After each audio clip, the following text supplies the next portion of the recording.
Yo, what's up guys? Happy Thursday. Hopefully everyone's having a great day so far. So in today's video, we're going to be breaking down Juan's form videos. So basically he submitted them to me privately on a Trainrise app. And now if you guys want your own form videos critiqued, looked at by me to give you a couple of cues and a couple of pointers just to make sure that we're actually stimulating our torque muscle groups properly and efficiently, please send them my way, and now we'll break it down for you to hopefully help you improve on your form. So the first video here Juan is doing is the dumbbell hip thrust. So basically be watching this video live with you guys and then giving a couple of pointers as we go about this. So there's a bunch of different variations that we can do when it comes to the hip thrust. We can do it with a barbell. There's also machines that can kind of do this. So let's have a look here. So ideally here, Juan, you want to make sure that you're actually in position first before you actually start the exercise. So ideally, I don't want you to be moving around, like moving your feet around as you do the exercise. So make sure first you set in place, you get into a comfortable position, especially on the hip thrust. With the dumbbell, there's not as much load on you, but especially with like a barbell, like you want to make sure, because there's a lot of load pretty much on your kind of like hips and stuff, that you're nice and secure, right? So we want to make sure that our heels stay on the floor. And so ideally, if you can actually like move your feet a bit closer towards you, and what this allows you to do is actually create a greater range of motion, because basically, as you can tell here, the wider your feet are from the bench here, right? So from starting right here to right there, the wider it is, the less range of motion you get. And ideally, we want to create a larger range of motion so we can take our muscles, including like your glutes, especially in your hamstrings here, as deep down as they can, and then coming all the way back up again, right? So if you can, Juan, next time you do this, just slightly put your feet a bit closer, maybe here where the mouse is, right? So try that next time. But other than that, dude, you're going, for the most part, all the way down. So if you can, try to slightly touch your butt pretty much towards the bottom to the floor, and then you want to extend all the way up, so nice and slow on the way down. If you can, touch your butt at the bottom, just to keep all the reps consistent and the same. And then from there you want to explode up. So on the eccentric phase you want to slow that down, and then on the concentric phase, like the going up part, you want to like explode up, right? And really like make sure that you squeeze your glutes at the top of the movement, and really emphasize that squeeze at the top. Big stretch, big squeeze. Like imagine like you're literally thrusting the air, like you're literally like humping the air, right? I know it sounds kind of weird, but that's in essence what you want to do in this exercise. So other than that, it looks good, but again, feet a bit closer in, get a deep stretch at the bottom, and then really emphasize that squeeze a lot more. And then once your form is dialed in, I think we can definitely up the weight a bit more as well, because your glutes and hamstrings are really strong muscle groups. Like they're one of your strongest muscle groups, so you can really take them through a big load. Like you can put a lot of load on that exercise. So yeah, just for next time, Juan. Here we have the good morning. So this is honestly more of like an advanced exercise, I would say, because a lot is involved in this. This is pretty much like a stiff legged deadlift. However, instead of the weights being in front of you, it is pretty much on your back, right?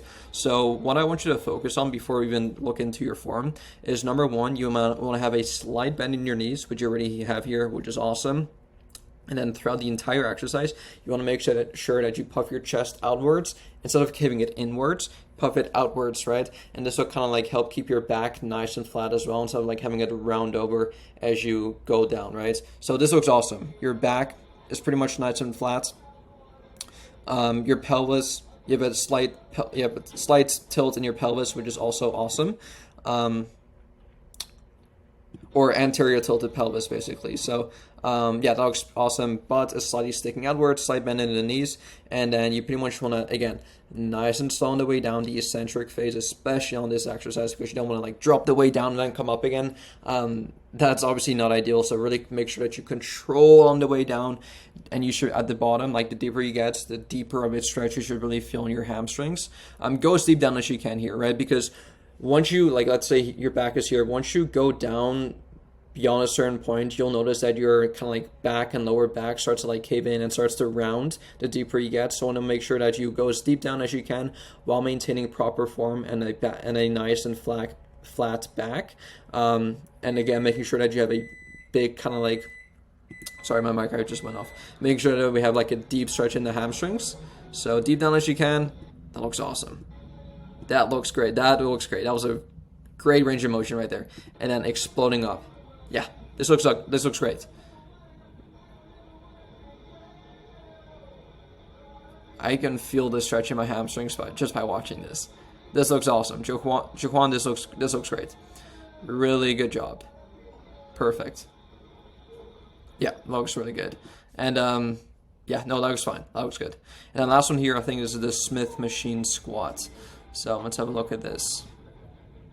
So again, before we start the exercise, make sure your feet are in proper position, toes pointing slightly outwards instead of slightly inwards, because if they're slightly inwards, your knees can kind of cave in as you push upwards. So you want to make sure that they are either neutral, right, or facing slightly outwards or pointing slightly outwards. So once you come down and then push up, your knees will be kind of like pointing outwards instead of like being inwards, just to keep your knees nice and safe. This also allows you to get a deeper range of motion, because if they're caving in, it kind of like limits how much, like how deep down you can go. But it seems like you have good flexibility here. Heels staying on the floor, and by the looks of it, it looks like this is as deep as you comfortably can go. Yeah, no, this looks great. Obviously different angles, so I can't really see if you're like hitting like parallel or slightly below parallel, but no, this looks fine. The camera kind of fell down there, but no, overall this looks amazing. So hopefully you can kind of like put those cues into good use.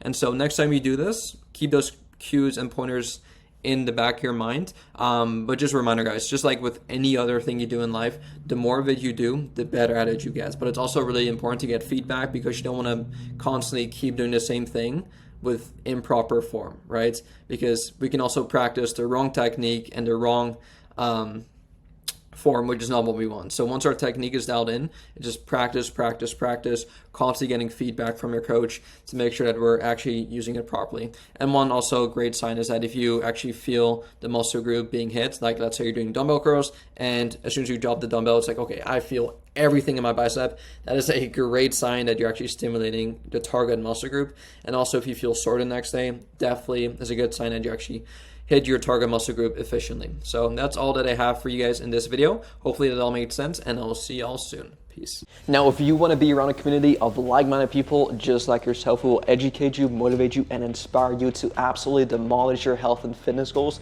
come join the Barbarian Squad down below. I guarantee you, you will not regret it one single bit, and I'll see you inside.